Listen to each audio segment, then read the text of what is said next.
Hello दोस्तों, दोस्तों, कैसे हैं आप? कैसे तो हैं उम्मीद आप? तो करता उम्मीद हूँ करता हूँ बहुत अच्छे बहुत से अच्छे से होंगे। होंगे। UP UP PGT PGT. या फिर तो दोस्तों, मैं मन्नू शर्मा एमएस एकेडमी में आपका हार्दिक स्वागत करता हूँ। चलिए वीडियो को प्रारंभ करते हैं, बाकी बातें बीच-बीच में करते रहेंगे। पहला क्वेश्चन है 36 के रूप में कि निम्नलिखित विद्वानों में से किसका यह विचार है कि जनमत के निर्माण में सर्वप्रमुख भूमिका पर्यावरण की होती है। ये देखिए मोस्ट इम्पोर्टेंट क्वेश्चन है, अक्सर एग्जाम में आता है ये, और कई बार आ भी चुका है, आगे भी आने की संभावना है। तो ऐसे क्वेश्चन आपको हर हाल में कंप्लीट कर लेना चाहिए। और 36 का सही आंसर है वाल्टर लिपमैन। जी हाँ दोस्तों, इसने जनमत निर्माण में जो है परिवेश को जोड़ा है, यानी कि पर्यावरण को जोड़ा है। नेक्स्ट है, निम्नलिखित में से कौन सा आमंड के दबाव समूहों के वर्गीकरण में सम्मिलित नहीं है? ये भी बहुत ज़्यादा इंपॉर्टेंट क्वेश्चन, हमेशा ये क्वेश्चन आता है कि 4 प्रकार के जैसे दबाव समूहों का वर्गीकरण किया है आमंड ने, तो उनमें से कह रहा है कि कौन-सा शामिल नहीं है, वो आपको बताना है। पहला है संरचनात्मक समूह, संस्थागत समूह, समुदायात्मक समूह, अप्रतिमानी समूह। इसके बारे में आपको बताना है कौन-सा सही है। हमेशा मेरी क्लास करने के लिए आपको पेन कॉपी लेकर के बैठना होता है, तो आप लोग अगर अभी तक आपने नहीं लिया है, तो वीडियो को यहीं पर पॉज़ कर दें और पेन कॉपी लेकर के बैठें और अपना आंसर भी साथ के साथ लिखते रहें, ताकि बाद में अपना आकलन खुद कर सकें कि कितने क्वेश्चन आपके सही हुए हैं। ठीक है? तो 37 का सही आंसर है संरचनात्मक समूह। नेक्स्ट क्वेश्चन है, ये किसका विचार था कि सरकार के निरंकुश कार्यों को सीमित करना, यानी सरकार के निरंकुश कार्यों को सीमित करना, ये किसका विचार था? डायसी, रूसो, गार्नर और स्ट्रॉन्ग। तो इसमें से जो सही आंसर है, आप लोगों ने नोट कर लिया होगा अपना आंसर। इसका सही आंसर क्या है? तो इसका सही आंसर है सीएफ स्ट्रॉन्ग। नेक्स्ट है, लिखित और अलिखित संविधानों के बीच केवल मात्रा का भेद है, प्रकार का नहीं। ठीक है? ये स्टेटमेंट किसका है? स्ट्रॉन्ग, गार्नर, मेटल या फिर लावेल। परिभाषा किस तरीके से याद करें, का मैंने बहुत ही अच्छा एक वीडियो बनाया हुआ है, आप लोगों ने नहीं देखा है तो पॉलिटिकल साइंस या फिर सिविक्स करके प्लेलिस्ट है, नागरिक शास्त्र करके, तो प्लेलिस्ट में आप देखेंगे तो आपको वो वीडियो मिल जाएगा और उसे बहुत अच्छी तरीके से आप लोग तैयार कर लेंगे, ताकि आपको पता चल जाए कि किस तरीके से जो स्टेटमेंट है, कोटेशन है, कैसे याद करते हैं। इसका सही आंसर है दोस्तों गार्नर। किस देश समूह में एकात्मक संविधान है, यानी 4 जो है ये समूह दिए हुए हैं देशों का, और इसमें से पूछा गया है कि किस समूह में एकात्मक संविधान पाया जाता है? ब्रिटेन, चीन, फ्रांस पहला समूह, दूसरा है Britain, Switzerland, Pakistan, Germany, Sri Lanka, Canada, Britain, Nepal और कनाडा। इसमें से कह रहा है कि कौन से ऐसे देश हैं जहां पर एकात्मक संविधान पाया जाता है? तो इसका सही आंसर है ग्रेट ब्रिटेन। ये वाला ए वाला ब्रिटेन, चाइना और फ्रांस। आपको बता दूं कि वर्तमान समय में इंग्लैंड यानी ब्रिटेन, जापान हो गया, नॉर्वे है, स्वीडन है, बेल्जियम है, हॉलैंड है, फ्रांस है, इटली है, इत्यादि देशों में जो है एकात्मक व्यवस्था पाई जाती है। एकात्मक और संघात्मक आपको पता है, तो यहाँ एकात्मक की बात चलती है। नेक्स्ट, कह रहा निम्नलिखित जो कूट दिया है, इसमें से संघात्मक संविधानों में पाई जाने वाली विशेषताओं को दर्शाना है। दोस्तों, यहाँ से क्वेश्चन जरूर बनता है संघात्मक संविधानों की विशेषता से, या फिर इसके गुण या अवगुण से, दोनों तरीके से आपको याद रखना है। तो ये आपको बताना है कि पहला है लिखित एवं दुष्परिवर्तनशील संविधान, केंद्र और इकाइयों के मध्य शक्तियों का विभाजन, विधायिका और कार्यपालिका के मध्य शक्ति पृथक्करण, और चौथा है द्विसदनात्मक और विधानमंडल। ये कूट के रूप में आंसर बताना है। कूट यहाँ पर नीचे दिए हुए हैं, इनमें से कौन सा सही कूट है, आप लोग फिर से एक बार क्वेश्चन पढ़ लें। संघात्मक व्यवस्था की विशेषता, क्वेश्चन ये है संघात्मक व्यवस्था की विशेषता में से कौन सा सही है? तो देखिए, लिखित संघात्मक व्यवस्था में लिखित संविधान होता है, कठोर संविधान भी होता है। केंद्र और इकाइयों के मध्य शक्तियों का विभाजन भी होता है। किसके तहत? संविधान के तहत। विधायिका और कार्यपालिका के मध्य शक्ति पृथक्करण, ये जो चीज़ है, ये संघात्मक का ना होकर के अध्यक्षात्मक व्यवस्था का ये जो है लक्षण है। फिर है द्विसदनात्मक विधानमंडल, ये बिल्कुल सही है। यानी तीसरा वाला नहीं है, बाकी 1, 2, 4। अब यहाँ पे देखिए ऑप्शन में नहीं मिल रहा, तो इसको हम जो है सही कर लेते हैं, 1, 2, 4, यानी कि तीसरा वाला सही है। यहाँ थोड़ा-सा मिसप्रिंट हुआ है, देखिए, तो यहाँ इसे इस तरीके से पढ़ें। नेक्स्ट क्वेश्चन है, निम्नलिखित में से किस राज्य को पूर्ण राज्य बनाने से पहले सहचारी राज्य का दर्जा दिया गया था? सहचारी राज्य। नागालैंड, सिक्किम, मेघालय, अरुणाचल प्रदेश। ये आपका क्वेश्चन है और इसमें से जो है कौन-सा सही है वो आपको बताना है। आपने अपना आंसर नोट कर लिया होगा और इसका सही आंसर है सिक्किम। आपको बता दूं कि 35वें संविधान संशोधन 1975 में जो हुआ था, इससे पहले, है ना? इससे जो है पहले इसे सहकारी या सहचारी राज्य का दर्जा मिला हुआ था और 75 में यानी 35वें संविधान संशोधन से के तहत इसे पूर्ण राज्य का दर्जा दे दिया गया था। तो दोनों चीज़ें याद रखना है, ये भी इम्पोर्टेंट है। किस संविधान संशोधन के तहत सिक्किम को पूर्ण राज्य का दर्जा दिया गया? तो है 35वां। और इससे पहले किस रूप में संज्ञा दी गई थी? तो सहचारी या सहकारी राज्य।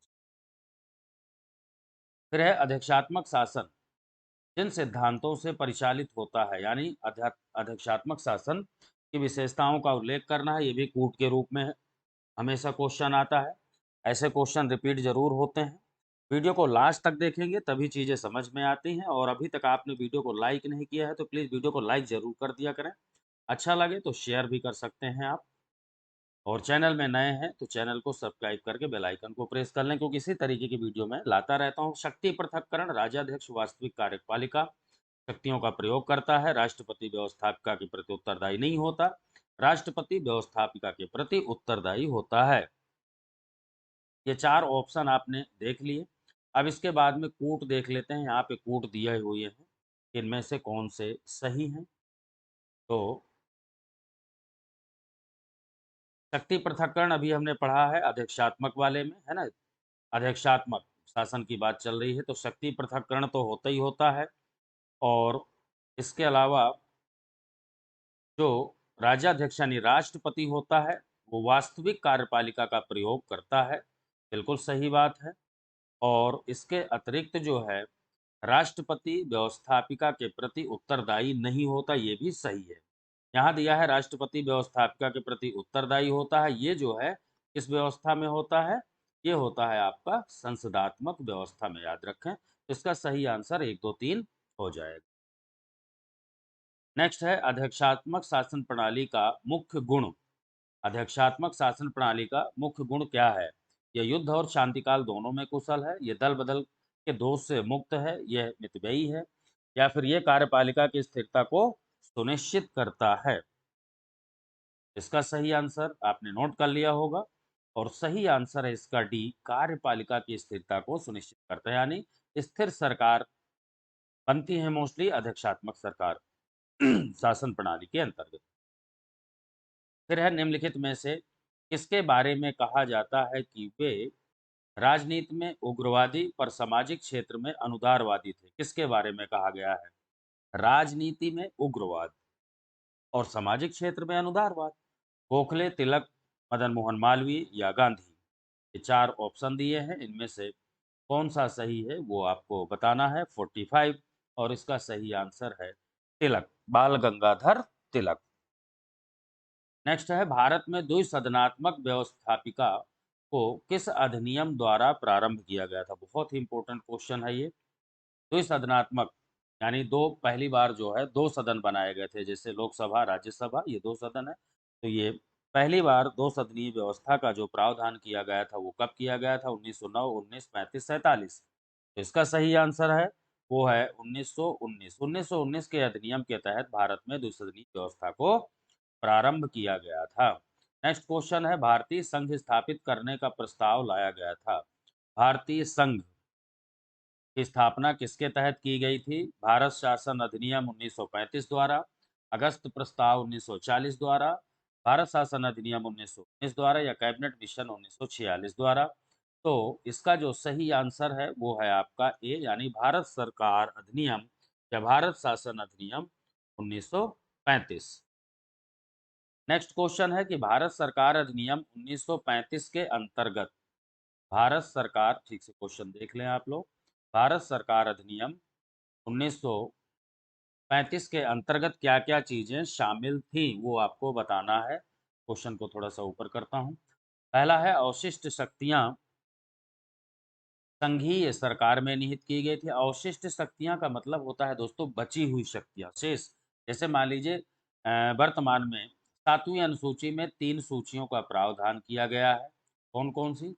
केंद्रीय सूची यानी संघ सूची, दूसरा है राज्य सूची और तीसरा है समवर्ती सूची। अब इसमें जो-जो सब्जेक्ट हैं, उसके अतिरिक्त अगर कोई सब्जेक्ट बचता है तो वो उसे कहा गया अवशिष्ट शक्तियाँ। ठीक है? तो कह रहा है कि वो अवशिष्ट शक्तियाँ 1935 के अधिनियम के अकॉर्डिंग किसे दी गई थी। दूसरा है अवशिष्ट शक्तियाँ राज्य सरकारों को दिया गया, या फिर अवशिष्ट शक्तियाँ गवर्नर जनरल को दिया गया, अवशिष्ट शक्तियों का कोई प्रावधान नहीं था। ये 4 ऑप्शन है, इनमें से आपको सही आंसर का चयन करना है। तो इसका सही आंसर है सी, गवर्नर जनरल को दी गई थी, ये याद रखना। बहुत ही महत्वपूर्ण क्वेश्चन है ये। फिर है भारत में संविधान की मूल संरचना के सिद्धांत का स्रोत क्या है?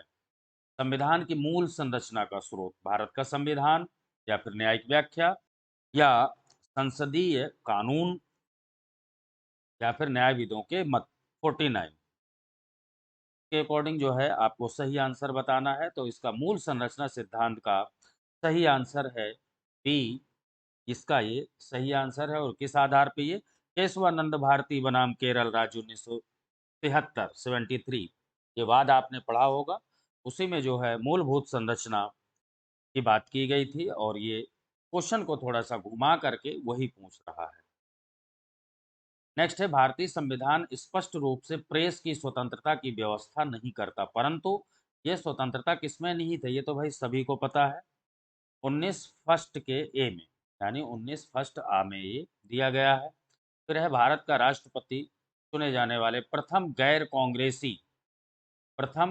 गैर कांग्रेसी उम्मीदवार कौन थे? यानी ऐसे राष्ट्रपति जो पहली बार कांग्रेस के नहीं थे, क्योंकि शुरू से ही कांग्रेस की सरकार रही है, तो कांग्रेस के ही ज़्यादातर राष्ट्रपति बनते थे, लेकिन पहली बार वो कौन से व्यक्ति थे जो कांग्रेस के प्रत्याशी को हराया था एक तरीके से? तो इसका सही आंसर क्या होगा? वीवी गिरी, नीलम संजीव रेड्डी और ज्ञानी जैल सिंह, जाकिर हुसैन। 51, इसका सही आंसर है दोस्तों वीवी गिरी। ये 69 1969 के चुनाव की बात कर रहा है। और पहली बार जो है ऐसा हुआ था कि जो नीलम संजीव रेड्डी थे, इन्हें कांग्रेस का समर्थन मिला हुआ था और बहुमत भी था। ये भी बता दूं आपको, कांग्रेस को पूरा बहुमत भी था। इसके बावजूद भी नीलम संजीव रेड्डी हार गए थे। निम्नांकित में से कौन भारत का प्रधानमंत्री नियुक्त किए जाते समय राज्यसभा का सदस्य था? यानी जिस समय भारत का प्रधानमंत्री नियुक्त किया गया उस समय राज्यसभा का सदस्य भी था, तो कौन था ऐसा? 52, और इसका सही आंसर है इंदिरा गांधी, सभी को पता है। नेक्स्ट है निम्नलिखित में से किसने उत्तर प्रदेश के राज्यपाल के रूप में कार्य नहीं किए? ये क्वेश्चन भाई अक्सर आता है। अगर आप यूपी पीजीटी या टीजीटी या असिस्टेंट प्रोफेसर का एग्जाम देने जा रहे हैं तो समझो राज्यपाल से संबंधित क्वेश्चन जरूर आता है, तो इसे आप अच्छी तरीके से नोट कर लें, देख लें। वी गोपाल रेड्डी, एम चेन्ना रेड्डी, ब्रह्मानंद रेड्डी, विश्वनाथ प्रसाद दास, इनमें से कौन राज्यपाल नहीं थे? ये पूछा गया है। और इसका सही आंसर है ब्रह्मानंद रेड्डी। अगर आप पीजीटी या टीजीटी या असिस्टेंट प्रोफेसर या अदर स्टेट के प्रवक्ता की तैयारी कर रहे हैं, तो आपको बता दूं, मेरे पास कंप्लीट कोर्स के नोट्स आपको मिल जाएंगे।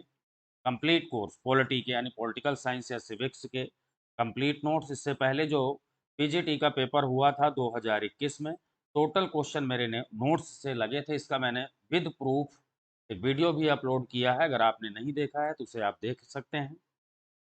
और उसके लिए जो है आपको 9997123632 ये मेरा व्हाट्सएप नंबर है, आप व्हाट्सएप मैसेज करेंगे, आपको पूरी जानकारी दे दी जाएगी नोट्स से संबंधित, और आप अच्छी तैयारी कर सकते हैं। भारत में किसी राज्य कानून की संवैधानिक वैधता को चुनौती दी जा सकती है। राज्य कानून की संवैधानिक वैधता को चुनौती। क्वेश्चन ये कह रहा है केवल राज्य के उच्च न्यायालय में, केवल भारत के सर्वोच्च न्यायालय में, या फिर ए बी दोनों में, या केवल एक प्रशासनिक न्यायालय में। 54 तो इसका सही आंसर है सी, यानी हाई कोर्ट में भी आप जा सकते हैं और उसके बाद सुप्रीम कोर्ट में भी जा सकते हैं।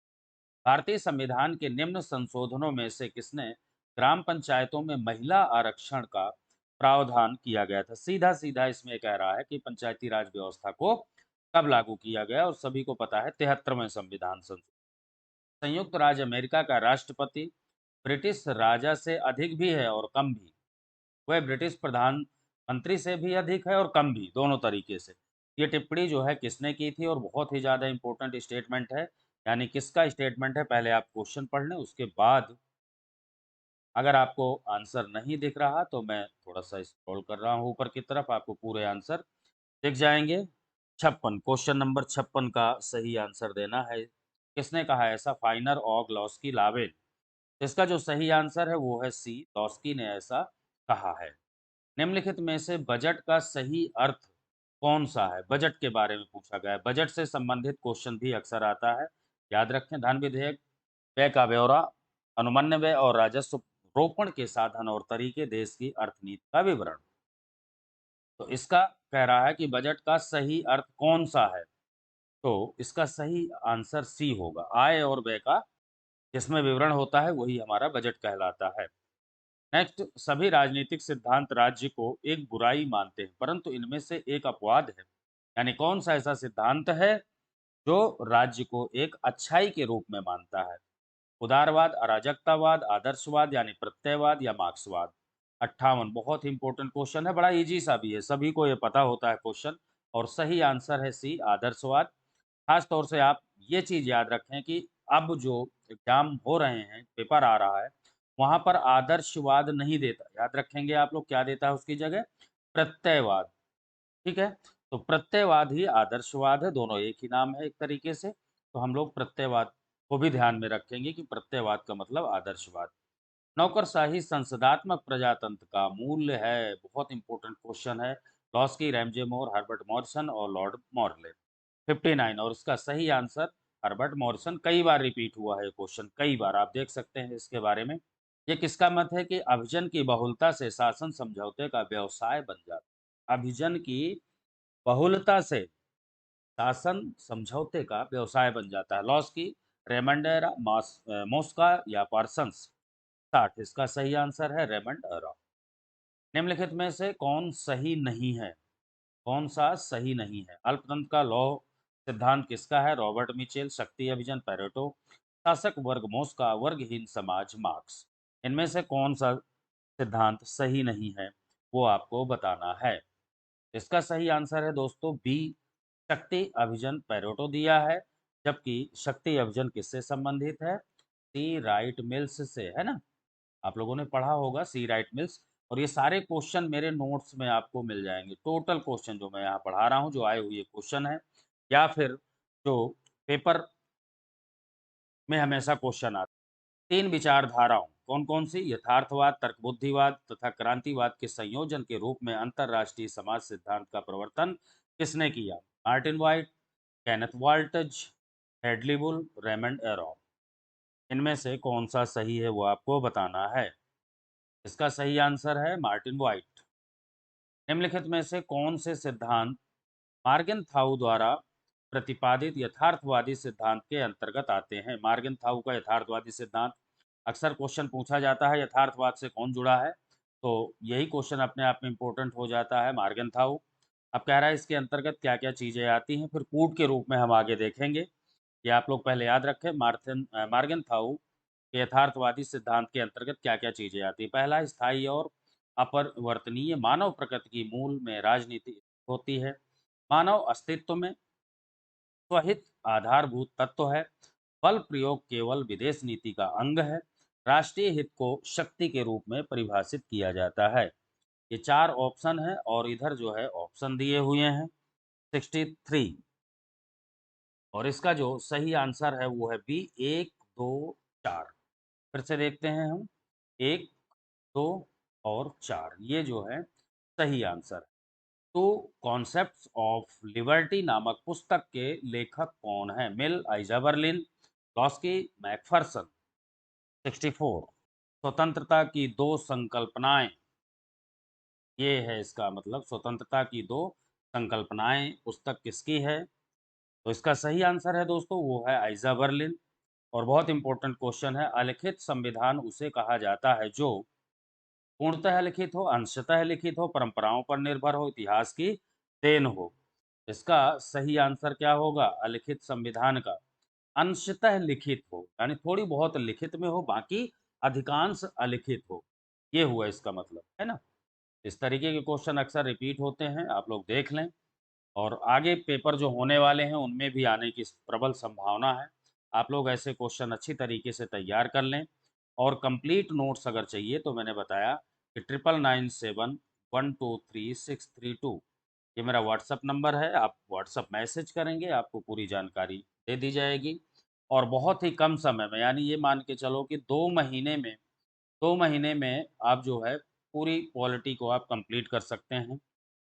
बहुत अच्छे से तैयारी कर सकते हैं। इससे पहले भी मेरे नोट्स जिन लोगों ने पढ़ा है उनका सिलेक्शन भी हुआ है, मेरा खुद सिलेक्शन हुआ है। चलिए आगे देखते हैं, निवेश निर्गम सिद्धांत का प्रतिपादन किसने किया है? निवेश निर्गम बहुत ही ज़्यादा इंपॉर्टेंट है ये। Peter Merkl, Robert Dahl, David Easton, David Apter. 66, और इसका सही आंसर है डेविड ईस्टन। निवेश निर्गत सिद्धांत डेविड ईस्टन। राजनीति शक्ति के लिए संघर्ष है, ऐसा किसका मानना है? Morgenthau, Quincy Wright, Sprout, Thomson में से कौन सा सही आंसर है वो आपको बताना है। इसका सही आंसर है दोस्तों वो है मार्गन थाऊ। विधि के शासन का सिद्धांत किसने दिया है? विधि के शासन तो ये बताने की जरूरत नहीं है, एविडाइसी का सिद्धांत है ये। फिर है, निम्नलिखित में से कौन आर्थिक उदारवाद से संबंधित नहीं है? ठीक है, आर्थिक उदारवाद से संबंधित नहीं पूछा जा रहा है। पूंजीवाद, समाजवाद, निजीकरण, वैश्वीकरण। आराम से सोच के आप लोग अपना आंसर लिखें। आर्थिक उदारवाद जो है ये समाजवाद से संबंधित नहीं है, बाकी सबसे संबंधित है। निम्न में से किस एक का मार्क्सवाद जो है विरोध करता है? किसका विरोध करता है मार्क्सवाद? बहुत ज्यादा इंपॉर्टेंट क्वेश्चन है ये। अंतर्राष्ट्रीयवाद का, राष्ट्रवाद का, क्रांति का, वर्ग संघर्ष का। तो 70 का जो सही आंसर होगा वो है राष्ट्रवाद का। मार्क्स जो है या मार्क्सवाद विरोध करता है, बाकी अंतर्राष्ट्रीयता का समर्थक है, क्रांति का समर्थक है, वर्ग संघर्ष का भी समर्थक है। नववाम पंथवाद किस दर्शन पर आधारित है? आदर्शवाद, मार्क्सवाद, उदारवाद, गांधीवाद। 71, इसका सही आंसर है नव वामपंथ मार्क्सवाद से। ठीक है, बहुत ये इस टाइप के क्वेश्चन जरूर कर लिया करें आप। गांधी और मार्क्स के संबंध में कौन सी उक्ति सही नहीं है?